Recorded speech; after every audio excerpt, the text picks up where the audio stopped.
Welcome back. Nigerian, Ghanaian and Somali students are among hundreds of foreign nationals stuck in Ukraine's northeastern city of Sumy, which has been pummeled by Russian forces for days. There are reports of no food in the markets, bank cash machines are not working, and the students are drinking melted snow, or ice if you will, after running out of water.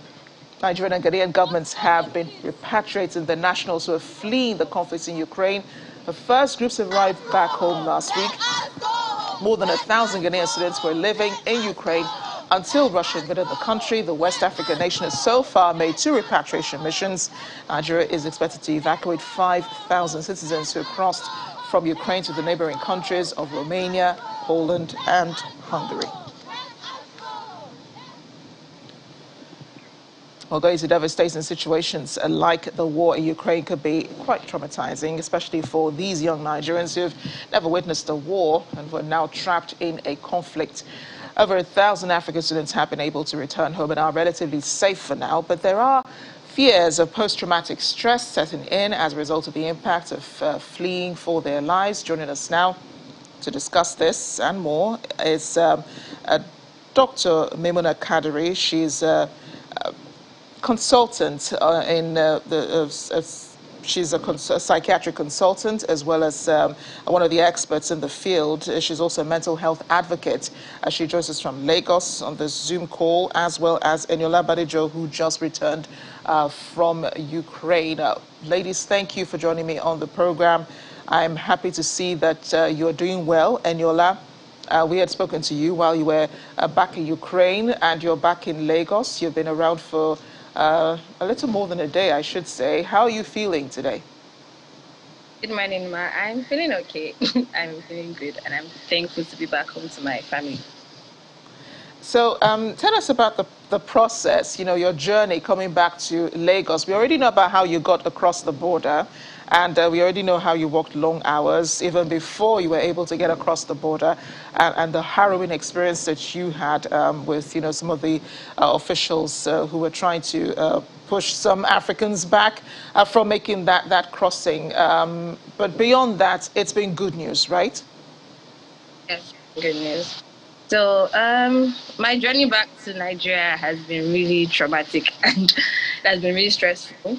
We were supposed to fly on Wednesday, but due to miscommunication, not enough information and disorganization, we didn't leave Poland until Thursday. So it has been really stressful for us. And when we got back to Abuja too, they stressed us and they refused to let us go because we already planned. So the pilot that flew us in from Poland already agreed to take us to Lagos. So from Abuja, we're supposed to fly back to Lagos, but we're told to come down for some gifts. And by the time we're done, the pilot had already flown back to Lagos. So it was really just stressful. So they told us to use our money that we're given for transport back to Lagos. So we had to protest.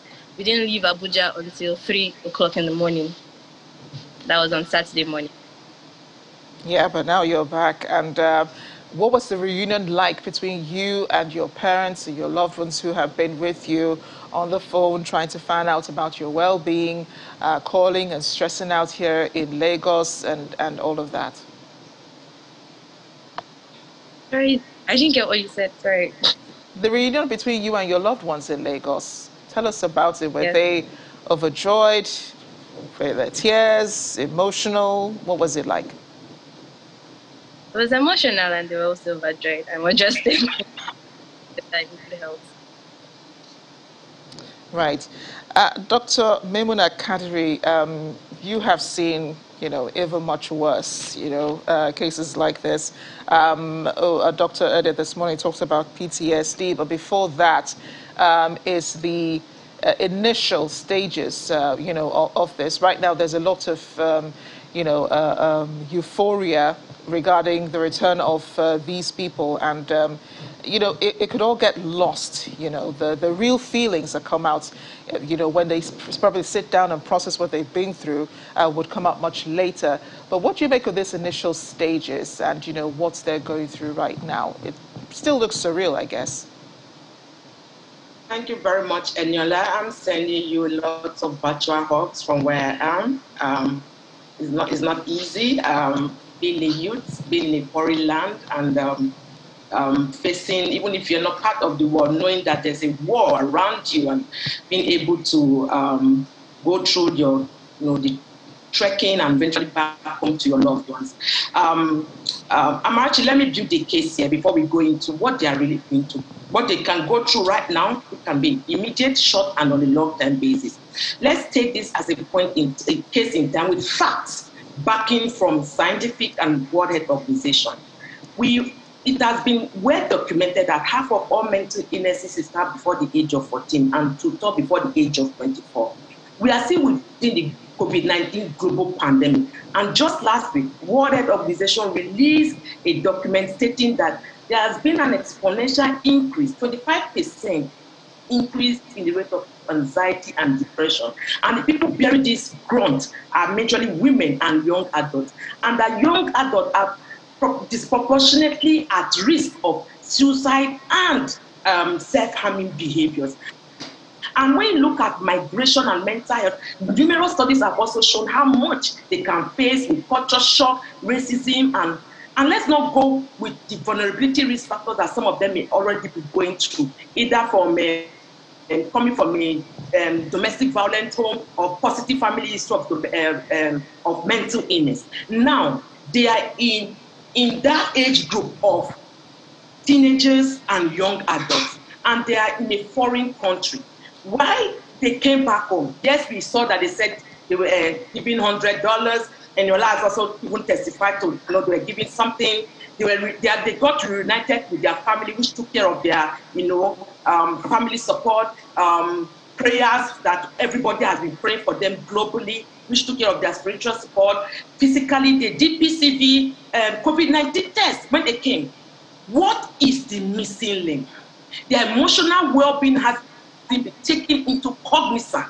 The truth is that even the DG, Director General of WHO, is stating that what we are seeing, the mental health increase with COVID-19 globally, is just a tip of the iceberg. What would we have done? Immediately, some of them may be experiencing the anxiety, poor sleep, crying, because some are already in their 3rd level about to graduate next year. Some are in their 500 level about to graduate from medical school. And they're thinking, will we be able to go back to school? Will we be able to finish? Will we be able to even go back to Ukraine to start? Are we going to be here in Nigeria knowing what we've run away from to start all over again? All that is going to set in. And we are not going to see that, because now that they are back home, it will be taken as a yardstick that they are safe home. But when we talk about post-traumatic stress disorder, it's a disorder you do not make a diagnosis immediately. So immediately, poor appetite, low mood swings, these are some of the things we are going to see. In the short run, we are going to see people that may be going through anxiety disorder, depression, even abusing substances. Let's not forget those that are already having or living with mental illnesses. They could have relapses. And then, of course, we are looking at the long run where we are dealing with post-traumatic stress disorder. What we should do as federal government, triage. Why they assemble before they even do their PCR test, or after doing their PCR COVID-19 test, have a psychological debriefing. Talk to them. People want to be heard. Create that safe space where these kids can express themselves, and then give them links to where they can get help from. We are not saying government should take that on board. That is why we have the NGOs. That is why we have organizations that can help them. And while at that, a lot of them have their parents at the airport. We can do the Lagos and Abuja cohort. We had a case of the Sosoliso air flight, the Dana air flight, where we talk to the parents at different points in time. The Interfaji, the NSAS. Talk to parents at Abuja when they are together, and let them know how to support these children when they are back home, how to even talk to them, how to encourage them. The Lagos zone, and also do that for them. These are some of the things we are just telling people to take cognizance of, because we know the implication of neglecting this aspect of their emotional well-being. If not taken care of, they are likely going to have consequences. Yeah, and I know, Doctor, you have spoken about, I mean, on the first day, you know, of the evacuations, when the first batch of Nigerians returned, you already tweeted about their emotional well-being, and you had, I think, tweeted at the federal government not to ignore that. So now that they're back, some of them are probably, you know, they don't exhibit easily symptoms of possible mental stress or the anxieties that they're going through. So in what other ways can even parents and caregivers identify that this is what this person is going through? Because some of the symptoms that you're mentioning might not be common for some people. Some people are naturally quiet. So when you see them quiet, you really don't think this person is going through some mental stress because of what Awesome. he or she And has that is been through. where we beautiful, because it still all boils down to the parents and guardians and people that will support them. What should parents and guardians and loved ones look out for? One word I want to let parents know is change. What has changed in your child who left Nigeria maybe last year, 2 years ago, or you didn't see for a period of time, or maybe the last video call you did with that child, or the last, voice call you did with that child, and you are seeing the child now physically with you. What has changed in that child that wasn't there before? If your intuition tells you there's something wrong, trust your intuition. Something is actually wrong. But again, parents, guardians, and loved ones should also understand that just being there supportive for them, it is very, very key. Please don't criticize. Please don't judge. Please listen to them, not judgmentally. Listen not to respond, but listen to understand their point of view. Ask them what they want, but don't emotionally blackmail them. Don't make it look as if they are useless or whatever. When you listen to them and see any change that you think that's not auguring well with the child that you know, with your loved one, seek help and allow them to just speak out. When you create that safe space for them to speak out, this is what we call normalizing mental health conversations by building a culture of compassion. It helps them, it heals, because what they are going through now is a lot. Thinking of, can they go back? Can they finish? Are we going to be told by you parents to stay back in Nigeria and finish their school year in Nigeria? A lot is going through their minds. And so that listening non-judgmental is something that a lot of parents have to take cognizance of. And they look out for changes in sleeping pattern, changes in their mood, changes in their eating pattern.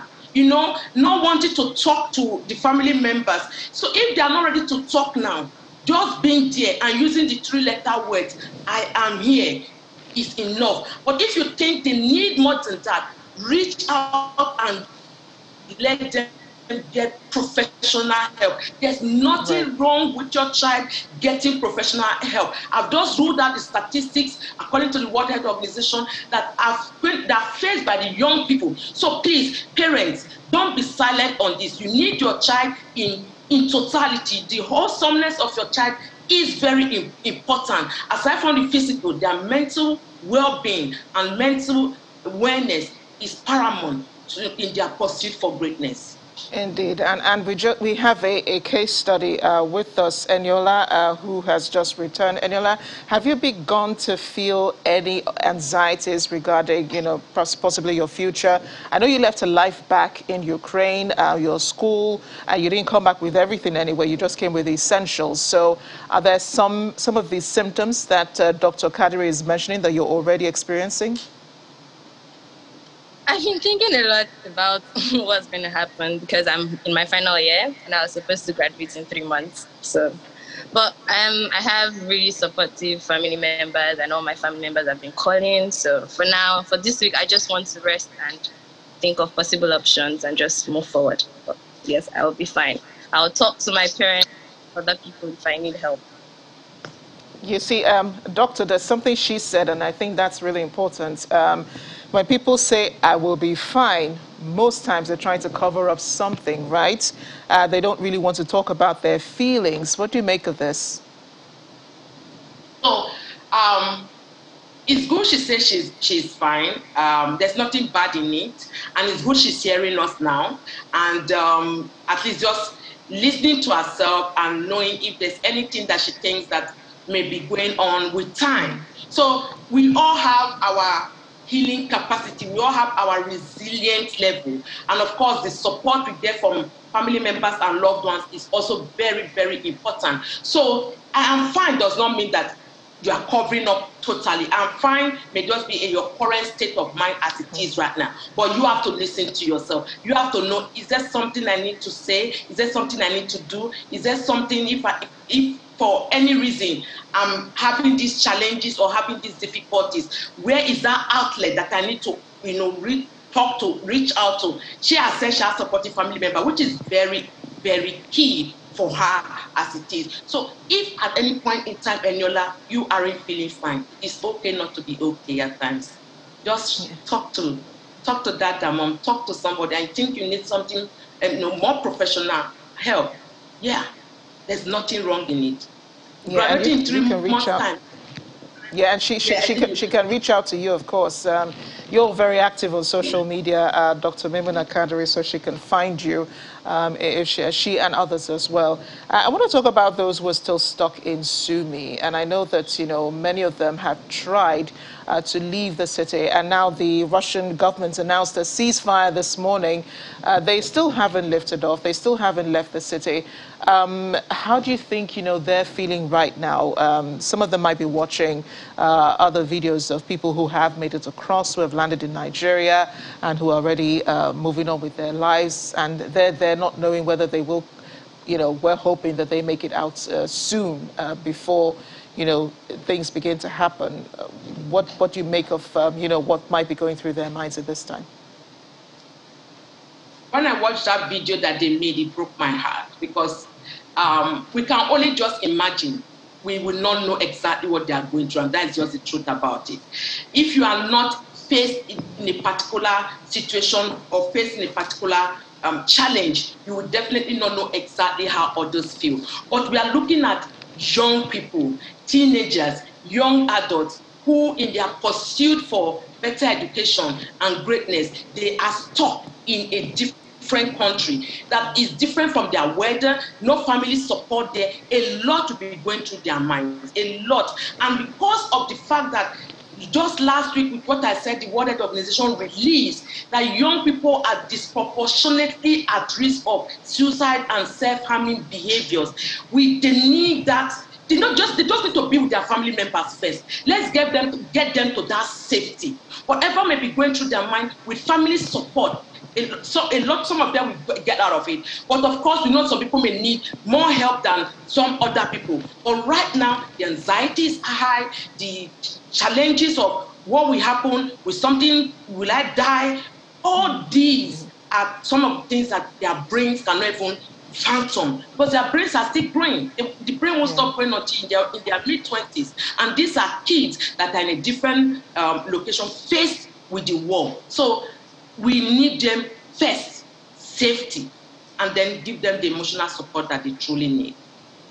And indeed, Dr. Kadiri, I just want to deviate a little bit to talk about, some of the journalists who are also covering the war in Ukraine and who are seeing, bullets being fired at them, who are close to these explosions happening, and those who have had to run away. We showed a video yesterday on our program of some journalists who were fleeing the shelling in the city of Irpin, and what they're going through at this time. And I know many of them are foreigners. They're from foreign news media. We have the video rolling on our screen. But they probably have, provisions made for, them to debrief and, to get proper mental care and all of that. But for those of us watching here, we're seeing our own colleagues going through that. So how do we help to support or learn from what's going on in Ukraine in case we are ever in a situation like that? Go. Move. Journalists are among the frontline workers, just like how we have health workers in the front line. And when you are in the front line and you are faced with uncertainties, there are only two options: live or die.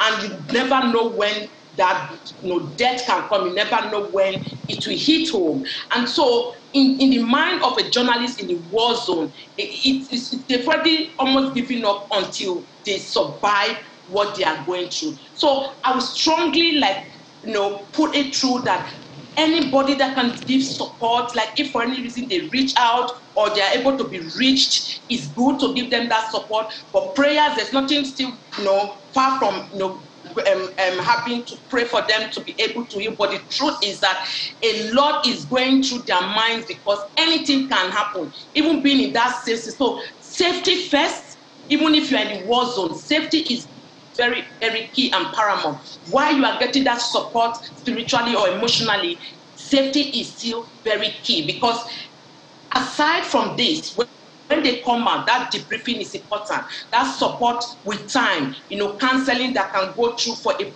period of time. And that's why triage is important. Why some people can heal fast within weeks and months, some people it may take them months and years to heal. So you can't lump people all in the same zone. So yes, debriefing, psychological support, emotional support from loved ones, from colleagues that are not faced with the war zone is important for us to give that all through for them. Dr. Maimuna Kadiri, consultant, neuropsychiatrist, and psychologist. Thank you for joining us on the program. You always respond. You've talked about varying issues with us here on Channels TV. We appreciate you joining us this morning. Eniola, welcome home. We wish you all the best, and we pray for your well-being and that you're able to decide the best for your future going forward. Thank you, ladies.